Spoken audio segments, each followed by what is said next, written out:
NASA গ্রুপের chairman Nazrul Islam মজুমদারের ৩১২ বিঘা জমি ২০টিরও বেশি প্লট ও ব্যাংকে থাকা সম্পত্তি বিক্রি হবে। শ্রমিকের কর্মসংস্থান আর বিক্ষোভ এড়াতে সরকারের তত্ত্বাবধানেই সব হবে। সরকার চায় কারখানা যাতে কোনোভাবেই বন্ধ না হয়ে যায়, তবে গ্রুপটিতে বাড়তি কোনো অর্থ দেবে না অন্তর্বর্তী সরকার। সাদাত হাবিবি সেতু রিপোর্ট। ওয়ালটন এখন দেশের সীমানা পেরিয়ে পৌঁছে গিয়েছে 50টিরও বেশি দেশে। ওয়ালটন, ঘরে ঘরে বিশ্বজুড়ে।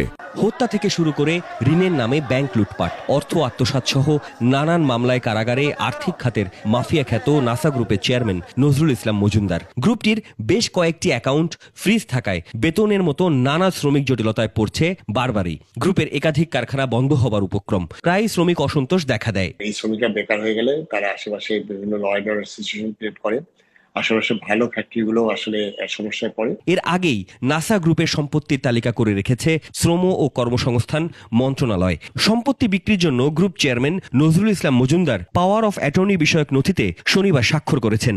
নাসা গ্রুপ তাদের বিজনেস তাদের মতো করেই চালাবে, যেহেতু তারা এখন একটা বিপদের মধ্যে আছে। আমাদের ফ্যাক্টরিগুলো বন্ধ হয়ে গেলে শ্রমিকরা কর্মহীন হয়ে পড়বে, এই কারণে আমাদের এই স্পেশাল অ্যারেঞ্জমেন্ট। শ্রমিকদের পাওনা মেটাতে নাসা গ্রুপের চেয়ারম্যান নজরুল ইসলাম মজুমদারের রাজুক, গুলশান, আশুলিয়া, নারায়ণগঞ্জের জমি, প্লট, ভবন এবং প্রায় 86 কোটি টাকার বিভিন্ন শেয়ার বিক্রি করা হবে।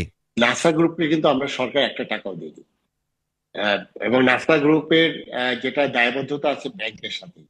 এখন এই ব্যাংকের সাথে যে দায়বদ্ধতা, ওই দায়বদ্ধতার অবস্থান থেকে যেটা হলো যে তার যে লোনগুলো যেগুলো আপনার ক্লাসিফাইড হয়ে গেছে, ফ্যাক্টরিটা চললেই তো এটি আপনার সেটা সম্ভব। বেশ কিছু কারখানা ইতিমধ্যে বন্ধ হয়ে গেছে, অনেক মালিক তারা কিন্তু দেশ থেকে পালিয়ে গেছেন। তো তাদের ক্ষেত্রে আমি মনে করি যে প্রশাসক বসিয়ে কিন্তু এই কারখানাগুলো চালু করা যায় এবং একই সঙ্গে নতুন নতুন বিনিয়োগ নিয়ে আসা যায়, যে ব্যাংকিং সিস্টেমকে আসলে এখানে সাপোর্ট করার জন্য উদ্যোগ গ্রহণ করা যায়, এবং একই সঙ্গে ওই সমস্ত শিল্প কারখানাগুলোর যারা মালিক তাদের যে সমস্ত সহায় সম্পত্তি রয়েছে সেগুলোর ক্ষেত্রেও এই বিক্রি করার মাধ্যমে আসলে এই বেতন ভাতা পরিশোধ করা যায়। নজরুল ইসলাম মজুমদার 2024 সালের 2 অক্টোবর রাজধানীর গুলশান থেকে গ্রেপ্তার হয়ে কারাগারে রয়েছেন।